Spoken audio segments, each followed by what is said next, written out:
এমন সময় প্রিয় সখা বিদেশে রহিল রে।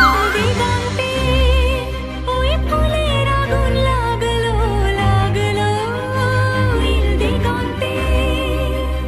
কিছু স্বপ্ন কিছু মেঘলা কিছু বইটই ধুলো লাগা, কিছু ইচ্ছে সারা দিচ্ছে এই বসন্ত রাত জাগা। মম চিত্তে মাস ফিরতে আজ পলাশ ফুলের কাব্য, নীতি নৃত্যে ফুল ছিঁড়তে শুধু তোমার কথাই ভাব।